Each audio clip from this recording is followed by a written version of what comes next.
ಪ್ರಮಾಣಪತ್ರ ಹಾಗೂ ಸಿಂಧುತ್ವ ಪ್ರಮಾಣಪತ್ರ ನೀಡಲು ಎಲ್ಲ ಜಿಲ್ಲಾಧಿಕಾರಿಗಳಿಗೆ ಮತ್ತು ಜಿಲ್ಲೆಯ ತಹಸೀಲ್ದಾರ್ 1 ಮತ್ತು ತಹಸೀಲ್ದಾರ್ 2 ಇವರಿಗೆ ತಕ್ಷಣ ಕೊಡೋಕೆ ಆದೇಶ ಮಾಡುವುದು ಸೇರಿದಂತೆ ಅನೇಕ ಬೇಡಿಕೆಗಳಿಗಾಗಿ ಆಗ್ರಹಿಸಿ ಅಖಿಲ ಕರ್ನಾಟಕ ಬೆಸ್ತಿರಕೋಳಿ ಅಂಬಿಗರ ಜಾತಿ ಮೀಸಲಾತಿ ಹೋರಾಟ ಸಮಿತಿ ಬಾಗಲಕೋಟೆ ಇವರು ಚಳಿಗಾಲದ ಅಧಿವೇಶನದಲ್ಲಿ 13/12/2024 ಶುಕ್ರವಾರದಂದು ಬೆಳಗ್ಗೆ 9:30 ರಿಂದ ಸಾಯಂಕಾಲ 5 ಗಂಟೆಯವರೆಗೆ ಧರಣಿ ಸತ್ಯಾಗ್ರಹವನ್ನು ನಡೆಸೋಕೆ ಬೆಳಗಾವಿ ಚಲೋಗೆ ಮುಂದಾಗಿದ್ದಾರೆ.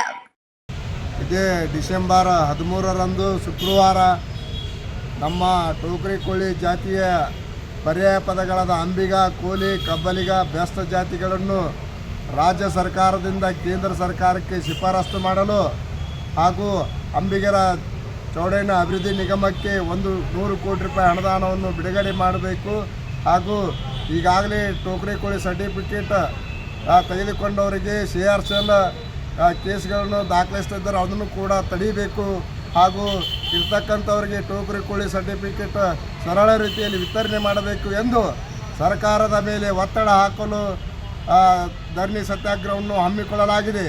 ಹಾಗಾಗಿ ಸಮಾಜದ ಬಾಂಧವರು ರಾಜ್ಯದ ಮೂಲೆ ಮೂಲೆಯಿಂದ ಹೆಚ್ಚಿನ ಸಂಖ್ಯೆಯಲ್ಲಿ ಭಾಗವಹಿಸಿ ಈ ಧರಣಿ ಕಾರ್ಯಕ್ರಮವನ್ನು ಯಶಸ್ವಿಗೊಳಿಸಬೇಕು ಹಾಗೂ ರಾಜ್ಯಕ್ಕೆ ನಾವು ಒಗ್ಗಟ್ಟಿನ ಗಂಟೆಯನ್ನು ತೋರಿಸಿಕೊಳ್ಳಲು ತಾವೆಲ್ಲರೂ ಆಗಮಿಸಬೇಕೆಂದು ಈ ಮೂಲಕ ವಿನಂತಿಸುತ್ತೇನೆ.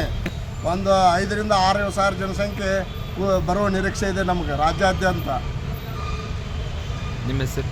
ಯಮನಪ್ಪ ಮಡಿಕೇರಿ, ಬಾಗಲಕೋಟೆ. ಅಧ್ಯಕ್ಷರು ಯಮನಪ್ಪ ಮಡಿಕೇರಿ.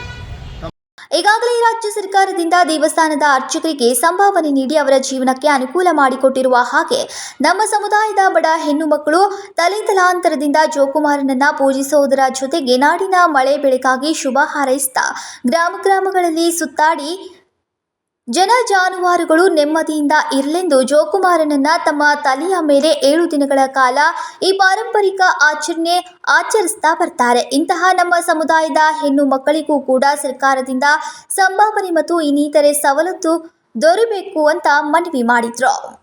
ಸಂಕಲ್ಪ ಶಿಂದೆ, KMM ಕನ್ನಡ, ಬೆಳಗಾವಿ.